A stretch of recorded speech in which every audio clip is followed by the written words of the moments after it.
On today's podcast, I interviewed Denise Stegall. One, it was a really fun interview. She's got a great sense of humor, and she talks about this balance between healthy eating, living a responsible life, and taking accountability for it. So it's not just on nutrition, it's not just self-help, it's really this holistic approach to your life.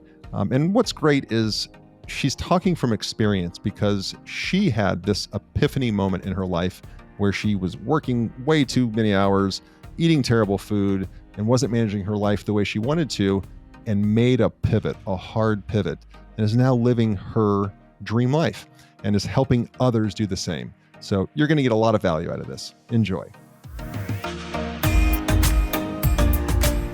With her 25 years of experience and extensive knowledge in nutrition, cooking, exercise, and coaching, Denise really is a unique speaker, trainer, and moderator in the health and wellness industry. She's the CEO of livinghealthylist.com and the best-selling author with 3 books. And we're going to talk about one of them that I read today. Great book.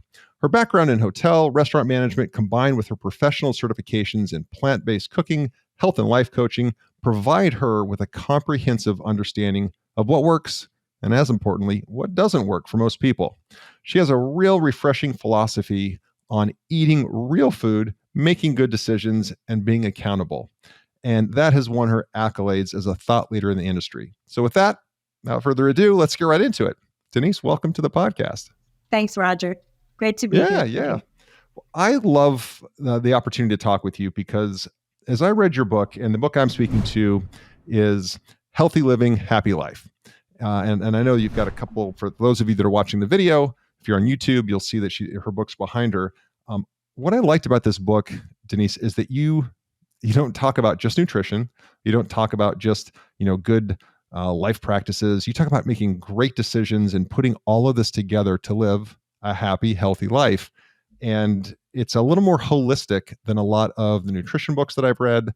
And it has nutrition and exercise and health that a lot of the self-improvement books that I've read don't have. So you kind of put all those together. I love that. Can you speak to your philosophy when writing the book that I'm referencing? Sure. So Healthy Living, Happy Life was something that I would say all the time. If we're living a healthy lifestyle, happiness just kind of happens. And the more I thought about that, with more and more clients were coming to me. They wanted to lose weight. That was the initial reason why they wanted to come to me. But there were so many other things that were going on in their life that we needed to address too. And luckily, with my background and my experience and my education, I've gotten lots of bits and pieces. The nutrition piece, I know that. I've got that. The exercise and the movement piece, I got that. The piece that I think everybody was missing was that accountability piece. So I wanted to put all 3 aspects together in a book so people could look at this and say, okay, I'm doing good in this area. I'm not doing so good in this. Let's take a look at this piece of the book. And truly, you could read the book front to cover and follow it that way. You can pick out different chapters that make sense to you.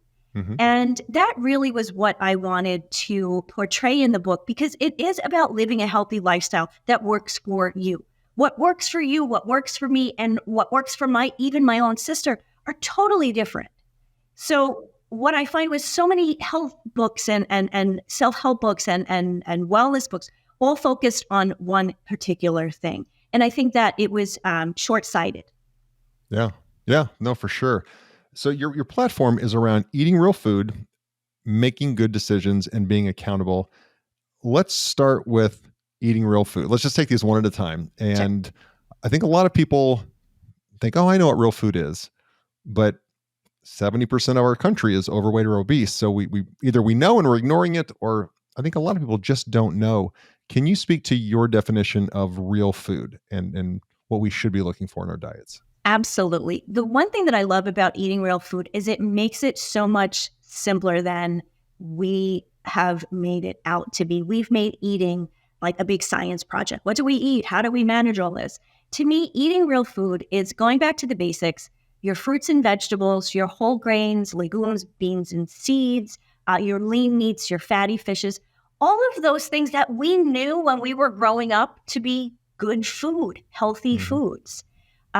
I don't necessarily take full food groups out. I don't talk about dieting when I talk about real food, because when we're filling our bellies with real food, 80% of the time, hey, I love pizza and donuts too. But when we're feeding ourselves with these nutritious foods 80% of the time, then it just makes life easy. It's simple. We understand, what our body needs, because all of a sudden you'll start to notice when you're eating these real foods more and more often that your body feels different. You sleep different. Yeah. Just everything around eating real food changes every aspect of your life. And we mentioned earlier, you and I were talking offline, the holistic part, you feel better. So you have more energy. So you want to do more things and you can focus better at work. All of those positive things, all from eating real food. Yeah. Yeah. And I think the easiest way when I try to describe it, obviously I've owned several fitness studios, is shop the perimeter of the grocery store, right? If it, I always kind of joke, if it grew in the ground, grew on a tree, had parents, or swam in the ocean, it's probably okay, right? It's Right. probably okay. But if you can't put it if it's in a shiny bag and it wasn't a food 100 years ago, probably not a food, probably not a real food. Absolutely. So one of my favorite quotes is by Jamie Oliver, and he said this many years ago: "Real food doesn't need ingredients; it is the Mm, ingredients." mm, And that, for whatever reason, just rang so true in my mind all those years ago, and it's something that I talk about with all of my clients. It really is the basis of everything that I do in my work, in my calls, in my program. Everything starts with eating real food. I I love that. It is the food is the ingredient. Yeah, I love that. That's simple. I'm going to fast forward because I had a question for you later, but you said it, so I just want to, while it's fresh in my mind, you said when you eat real food, you'll also find yourself sleeping better. Can you speak to, people know this, but again, the first thing we sacrifice is sleep. I'll make it up later. And every study says you can't make it up. Like when you lose sleep, you've lost sleep. Can you speak to just the importance of sleep and give us an overview of why sleep is paramount in our life? Sleep, as you say, is the first thing that goes when we get busy. And then maybe eating real food too. Yeah, But yeah. like you said, we live in a society where we're just always going, going, going. Kind of like the Energizer Bunny. You go, go, go, go, go. And once you sit down, you stop and you kind of fall over, and then you sleep. And that's an exhausted type of sleep, which isn't necessarily very restful. When we get proper sleep, our body can actually do the things that it needs to do. It needs to repair. It needs to help you keep all of the things that happened during the day, all of those great memories you may have made during the day. When you're sleeping, your body and your mind are working on keeping those memories alive, basically. They're putting them in your brain so you will remember. So when we don't sleep, we don't think clearly. And we don't think clearly maybe the next day, but we don't remember things that may have happened a week ago because we haven't had a chance to really to rest and rejuvenate. And, we talk about rest and rejuvenation and relaxation as a luxury, but it's something that our body needs every single day. As I mentioned earlier, a lot of my clients come to me because they want to lose weight, but they're not sleeping, and maybe they're sleeping 5 hours a night, and it's not restful sleep. So what happens is, even if they're doing the eating real food and they're focusing on their nutrition correctly, their body is in that state of flight or Fight or fight. flight. Yeah, yeah. Fight or I flight. always Yep. say it wrong. Okay. And so with that, the hormones are all out of whack, and they stay out of whack. Your cortisol levels go high. And for women, especially, I know women especially because I am one, that's really when we start to notice the weight gain, is when we're stressed out, when we're sleeping or not sleeping. And it all of a sudden it just starts to build on itself. I'm not sleeping well, so now I'm not eating so well because I'm tired. Well, now I'm tired and I'm kind of got the munchies. And so part of the weight gain is the fact that we're not eating so well or making some good decisions. But truly, so much of it is because our hormones are now all out of whack and our cortisol levels never come down. So for most people, as they say, sleep is not such a big deal, I'll make it up on the weekends. We're never making it up. If you don't get your 8 hours of sleep tonight, tomorrow, just make sure you're getting your 8 hours of sleep, because each day that you miss, your body is just falling further and further behind. Yep. Yeah, for sure. So let's transition then into your second pillar, make good decisions. And sleeping and eating well and exercising, those are all great decisions. How do you help your client? The real question here is, how do you help your clients who are in a habit, and habits are hard to break, of making, less optimal decisions? How do you get them in the habit of making good decisions? Well, I guess to start, we want to make better decisions. And so it's definitely a step-by-step process. But what I like to do is to focus on one, which is one thing that we can do better today. My husband actually has one of those T-shirts that says "better than yesterday," and I love that idea, because if we're better than we were yesterday in, say, stress management, that's awesome. And if we're a little bit better tomorrow, oh my gosh, like those little incremental steps really become huge, huge strides. And we don't necessarily notice it when we're taking these small steps. But when you look back a week, a month, a year, it's so incredibly amazing when people go, wow, I can't believe how far I've come in X amount of time. Yeah. So it is about picking one thing that we want to make better decisions on and going there from there. Yeah. Eat the elephant one bite at a time, so to speak. Be accountable. Wow, did you preach it, sister? Because I am a big believer in, it may not be my fault, but it is my responsibility, right? I have to take accountability for it. And we talk about that here at our corporate headquarters.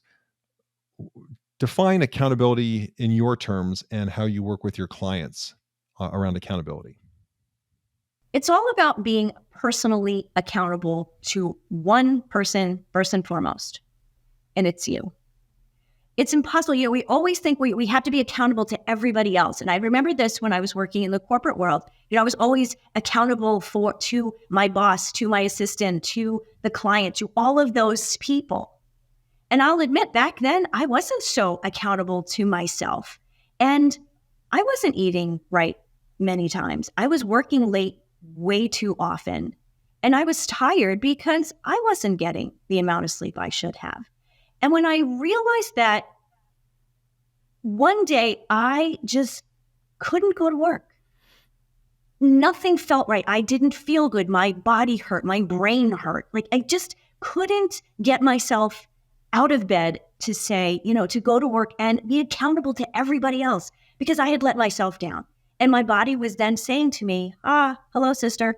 It's time to pay attention to you first. So It is about personal accountability.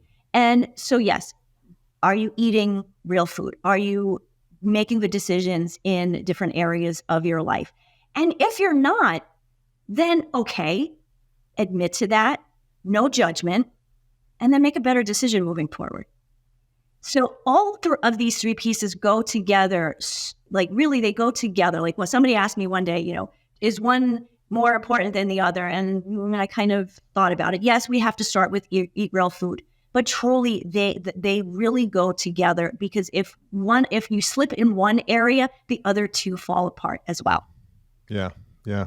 Denise was referring to just a short conversation we had before we went live here. And what we were both saying is, a strong body, which is eating well, moving your body, some resistance exercise, walking, whatever that may be, whatever that may look like for you, but eating well, exercise, a strong body creates a strong mind, and a strong mind has the potential to create wealth. And of course, this show's about business, health, and wealth. And I love how you put those together, because they're not independent. So a question I'd love to ask you is, how was your own personal journey? Because you talk about it in your book. You said you were working crazy hours in the hospitality industry, and I could see it in your face just a second ago, where it's almost like you had an epiphany, almost like this epiphanal moment of, this is madness. And so how's your personal journey affected the way you coach your clients? I always like to tell people that I've been there and to tell them my story. Because just saying to someone, oh, I know how you feel, I understand, that's one thing. But when you really understand because you've been through it, you can be empathetic, you can be sympathetic, you can actually feel that person's stress and their strain and their pain. And that, I think, is the most important thing, is if somebody understands that I really felt that way, then I'm a good person to help them. As opposed to somebody who goes, oh, sure, I can help you with that. The story is so important because we all go through things in life. And if I'm ahead of somebody and I can bring them along their journey, that's what I feel I'm meant to be doing. And yes, it was an epiphany, but it was a hard lesson to learn. And because I had goals, I had these expectations, personal expectations, and of course expectations that my family had for me. You know, I went to college, I had this degree, and I had this job, and I was supposed to keep working my way up the corporate ladder. And that was great for a while until I realized that it was really hurting who I was. I didn't like who I was. I didn't like the way I felt. I didn't like the way I looked. I would look in the mirror and I just didn't look like a 30-year-old woman that was supposed to be energetic in the prime of her life. I looked like a tired woman who had been beat up. And I felt that way. Yeah. Yeah. It was a hard decision though, because, obviously financially, there's, you leave your job, what do you do then? And I think that to me is that next step. I do feel what my clients are feeling, but they also see I'm on the other side of it and what I've been able to do with my life and create in my life. Yeah. That gives you credibility too. It's not like, you working out with a 21-year-old personal trainer and you're telling him work is crazy and the 3 kids, and they're like, oh, I know it. No, you don't. You can't understand this. Yeah, exactly. Hey, everyone. As you know, I don't have any advertisements nor sponsorships on this podcast. My only ask of you, the listener, is that you share this podcast with someone that you know, a friend, a family member, a coworker, or a colleague who may benefit from this information, may benefit from today's guest, from the value that they're sharing with the audience, with you, the listener. When you share this podcast and our audience grows, it allows me to book more and more guests who have a great message, great nuggets of wisdom that you can benefit from, and again, your network can benefit from. So please, right now, push that share button, send it to somebody that you care about, and let's get back to the interview. A great question that I think really shares more knowledge is, what have you learned? So that's what that's how you've worked with your clients, and you've shared with us what you teach your clients. But as you've been working with one client in particular, maybe 2 clients, whatever it was, that really sticks out in your mind, all of a sudden you had another epiphany where they and their journey taught you something. Is there anyone that you can think in particular that you could share with the audience? Oh, there's several. I had a client who I was working with more on the personal journey level, not so much weight loss and food. I don't really work weight loss. We talk food, and with that comes the weight loss. But she was in a place in her business where she felt she just needed to make better decisions and to be accountable. So she really needed those last 2 pieces. And I realized during her journey that there was a couple of things that I may have missed in writing my book. So of course I have, edition 2 in my head. Sure. And what it was, when we want to do these things, when we want to reach new goals, when we want to change our lifestyle, there are 3 things that we need to do. I love the number 3, apparently. I call them my 3 Ps. Number 1, we need to plan. So we have this idea, we want to do something. We need a plan. We can't just say, okay, I'm going to do this, which is what most of us do when we want to lose weight. We just say, I'm going to go on a diet, or I'm going to stop eating carbs, or I'm going to stop doing this, or start doing whatever. So we need a plan. So that's where we start. Then we actually have to prioritize, because when we write down our plan, when we think about SMART goals, it's SMART goals, plural. We don't just write one, right? We write at least 3 of them. So we need to prioritize those. And then once we have prioritized the steps from the plan, then it's time to actually prepare to make those decisions. And for example, if I am setting new boundaries around the way I want to eat, if I don't talk to my family and my friends about that and prepare myself, but actually also prepare them for this new challenge or this new lifestyle that I'm trying to achieve, it all kind of falls apart because they're not ready for it, because we haven't talked about it. It's new to them. They don't understand why. It goes back to, so many times when we talk about in the health and wellness world, like, what's your why? If we don't prepare the people for the new Denise, the new lifestyle, the new whatever it may be, the planning's great, the prioritizing is great, but it falls apart. So that was the biggest aha I had when working with this particular client. And it really was something that we kind of came up, we realized together. And so that was an interesting situation as well, because I had said something about, we need a different plan. We need another plan. And then once we wrote that, she was the one that says, I don't know if I can focus on all of these at once. We need to prioritize it. And so that's where the 3 Ps came from: plan, prioritize, and prepare. I love it. I want to go a little deeper on this because you talked about if the family's not ready for the new Denise. I have seen so many times in my life where the family, the people that love others most, hold them back, sabotage them in a way. And I've seen this financially. I've seen where somebody's really excelling financially, or they're really excelling in their business or their career. And then I've seen it in personal and weight loss and getting in shape. It's almost like, and this is not a blanket statement, but there certainly, unfortunately, seem to be a lot of people in relationships and family situations, in business situations, where people are rooting for them, but just enough, and don't get too good. Don't go better in your raisin is I love that saying, right? Don't go better in your raisin.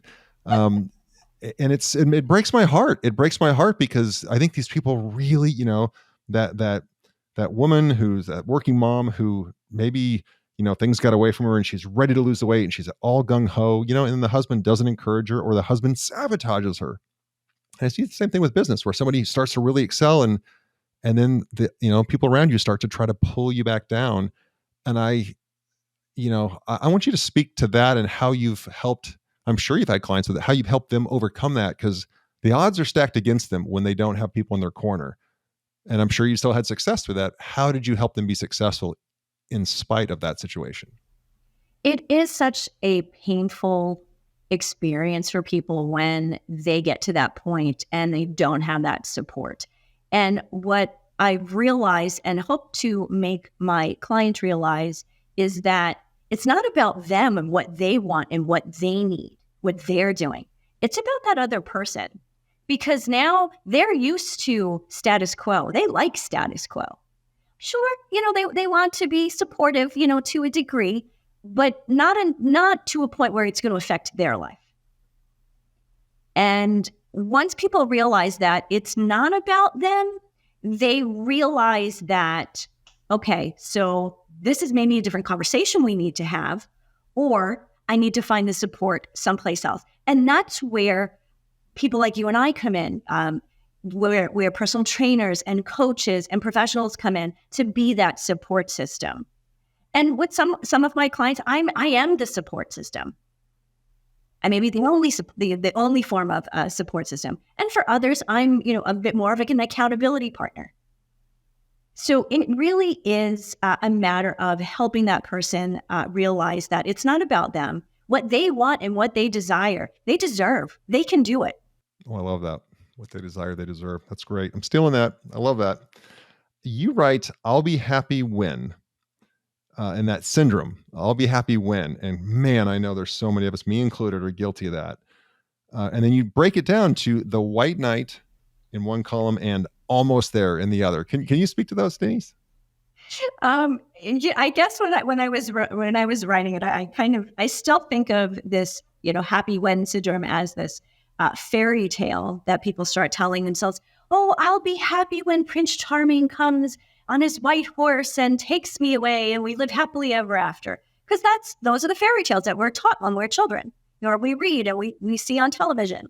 In reality, that's somebody, we're waiting for somebody else to make us happy to do something, as opposed to understanding that if we want to be happy, if we want to be healthy, if we want something, we need to take the initiative.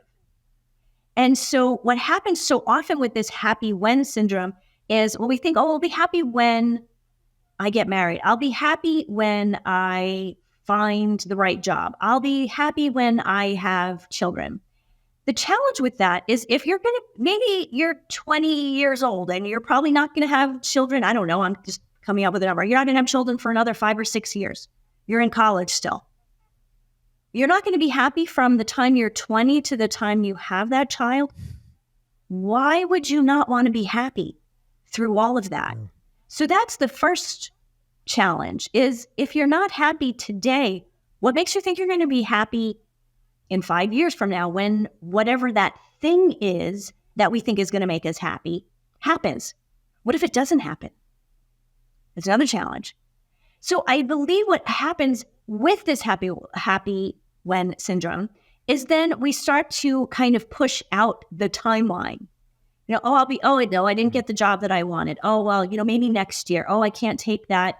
I can't take that course until February. Oh, I won't be finished until, 2025. Oh gosh, so I'll be happy that next year. And we really leave ourselves feeling empty. Because if we're not happy with who we are and where we are and what we have today, we're never going to be happy. It really is about gratitude and appreciating what you have in the moment right now. Even when things aren't perfect. I mean, let's be real. None of us live a perfect life. Things happen. Relationships fall apart. Cars break down. All sorts of crazy things happen in life. But those aren't necessarily things to keep us from being happy with who we are here and what we have in our lives and who we have in our lives. I think very often we forget that. We're looking for somebody else, but we're surrounded by people who love us, and they count. Yeah. Be where your feet are. Be where your feet are. Yeah, love it.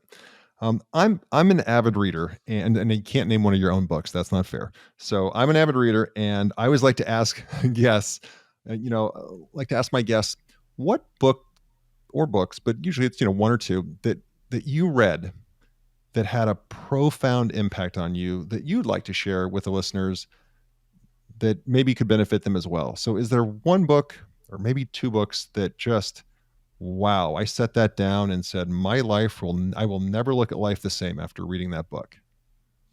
Well, there's one that was a fun book that I thought was great and really just kind of was the epitome of live life to its fullest.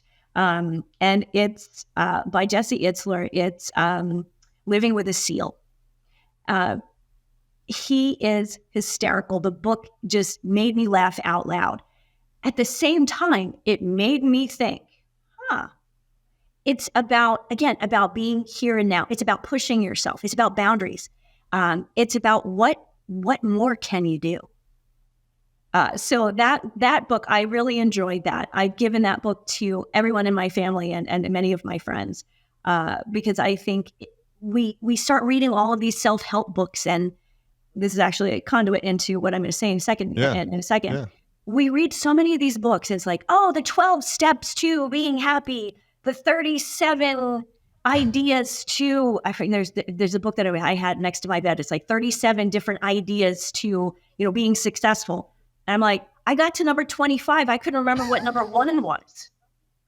Really? 37? Yeah. Okay. So The book that really changed the way I work with my clients is called Positive Intelligence by Shirzad Chamim. And I loved when I read the book, I went through his program because it was eye-opening. It was life-changing in the first 2 weeks. And it is all about learning to understand that we all have saboteurs. We're always self-sabotaging in one way, shape, or form. But we also have this sage mindset that doesn't get tapped into enough. And that's the positive intelligence piece, the part of our brain and the part of our life that actually can make us happier, healthier, because we're always looking for that light at the end of the tunnel, the pot at the end of the rainbow, because they're really they really happen. The more we look for the positive in life, in a situation, whatever it may be, the stronger our mindset is, the healthier we are emotionally, physically. It's amazing, our intelligence is much improved, and that to me was an amazing thing, because I'd read how many books in my life? Umpteen books. You should see our library here in our house. But this was a book that I honestly said was life-changing. Yeah. I strongly believe that the teacher appears when the student is ready. And some of that same messaging is probably in that library that you have. Because I've seen Probably. that with me, where I've read it and then I'll go back and read another book. I'm big on reading books again and then realize, how did I miss this the first time through? Like this is pure gold, but it is funny. Why did I know it 5 years ago? Yeah. And I love Jesse Itzler, and I'm a huge David Goggins fan, and I've read both of Goggins' books, but I have not read that one. So I'm just glad you said that, because I know about that book and I've heard about so many stories from that book. So it's a great one. Need to revisit that. All right, last couple of questions here for you. Okay. This one's a little different, but if you were to fast forward after your long, healthy, successful life, and we're at your funeral, and you're hovering above and looking down upon all the loved ones that you have there, and a loved one stands up and reads your eulogy, what would you want that eulogy to say? How do you want people at your funeral to remember and think of you? Oh, I would want them to say that I was always loving, caring, and supportive.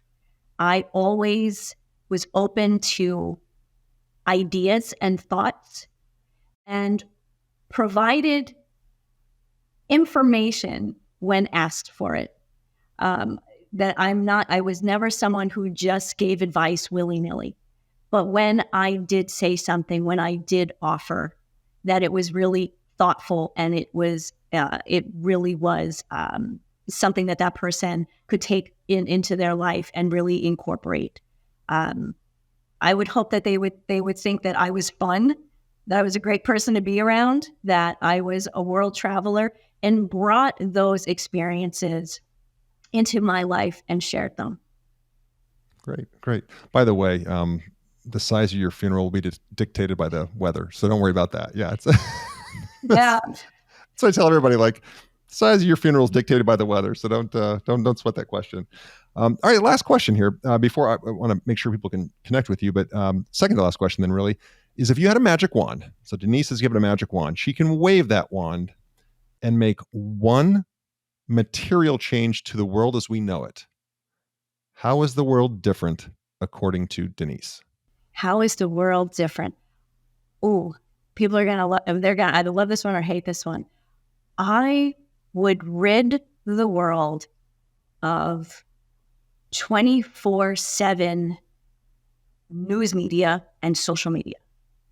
We would still have it, but it wouldn't be all the time. So we could still stay connected. We could still learn different things, but there would be a time limit. So I think that's really where we're suffering in this day and age, is we just have so much information and noise coming at us 24/7. We're addicted to it.